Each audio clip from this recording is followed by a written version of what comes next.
to the final question, and this one will start with Larry. How would you help attract and retain business? I think once again, going back to the light industrial, creating more job opportunities that could patronize the existing businesses that we have, working with the Chamber of Commerce to recruit new businesses, as well as they currently help the existing.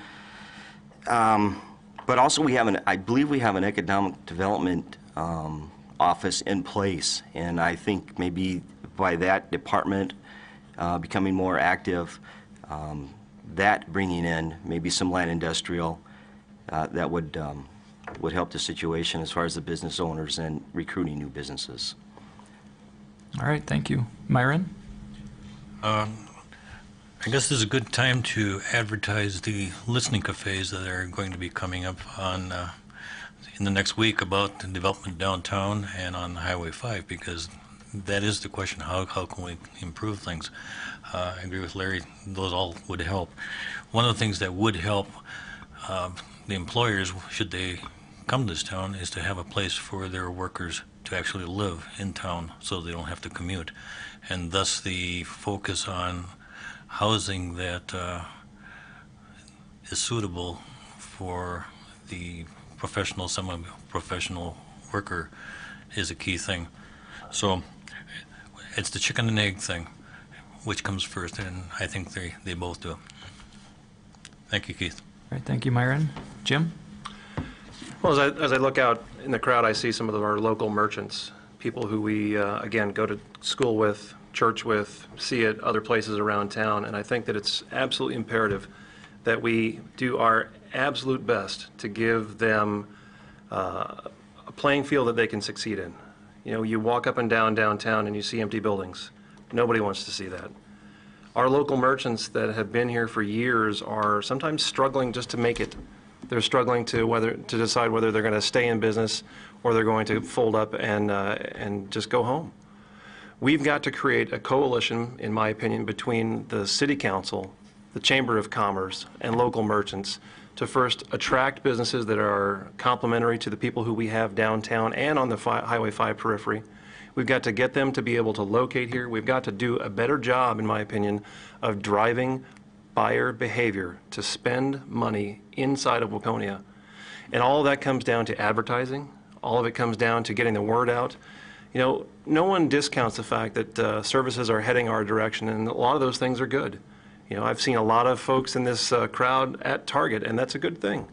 But by the same token, we have to make sure that the local merchants who have sweat and tears and long hours into our community are able to succeed.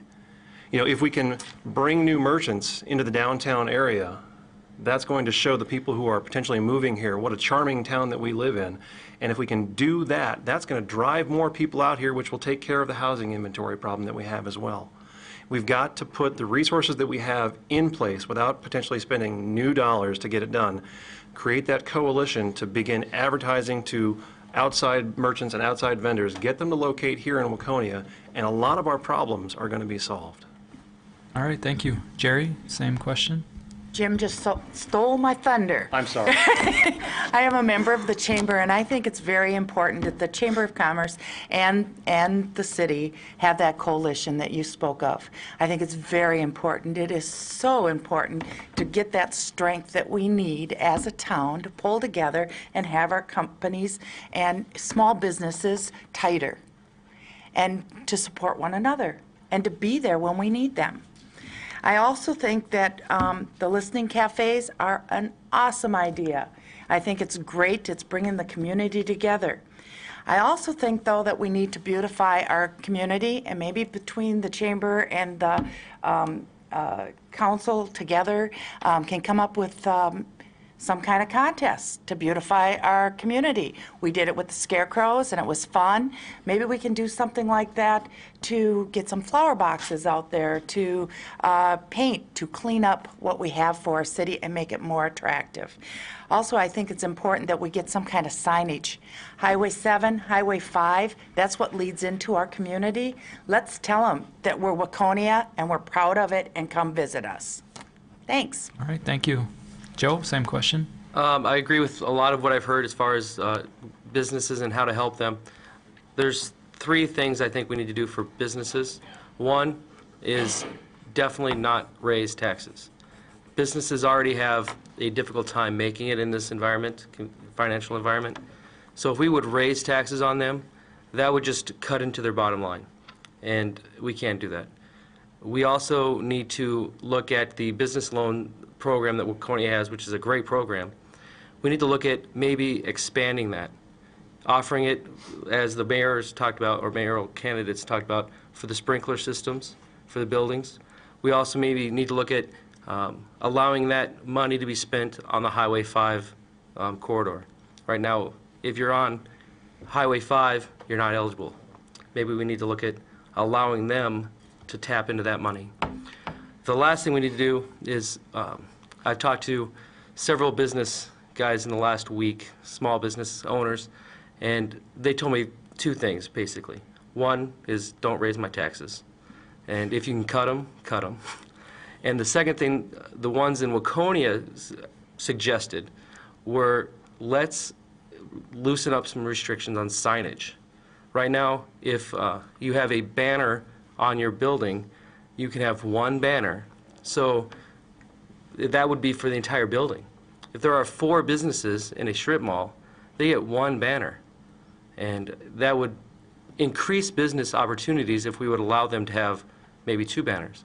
Also, electronic signs, maybe we could look at reducing some of the restrictions we have on those.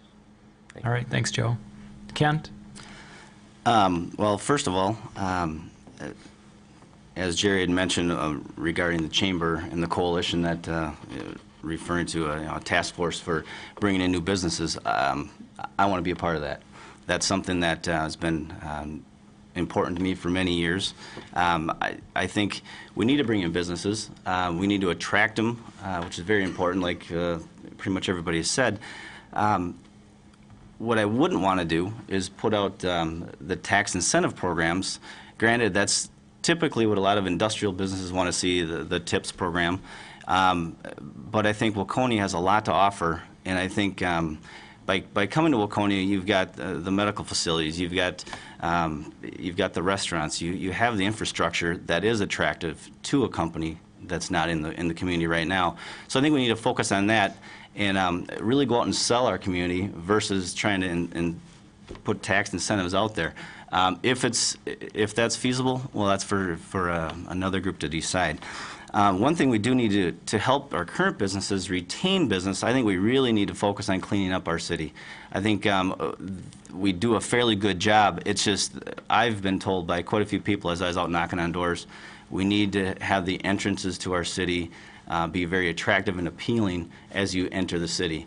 So I think that's something that needs to be worked on as well. All right, thank you. And Narvel Brooks' response to that question. Attract and retain. These are the issues that will significantly influence what our community will become over the next decade. I tried to get a high-tech employer to move to Waconia and Carver County. Carver County officials helped address issues raised by the prospective employer by addressing communication infrastructure needs. The employer elected to locate elsewhere because an existing building could be modified to address the employer's needs as compared to building a new structure in the Waconia area. We have resources to bring businesses to Waconia, which in turn will bring jobs, enabling our community to keep up our homes. I have other ideas to push forward. Finally, to retain businesses, we must collectively work to buy local and support local businesses.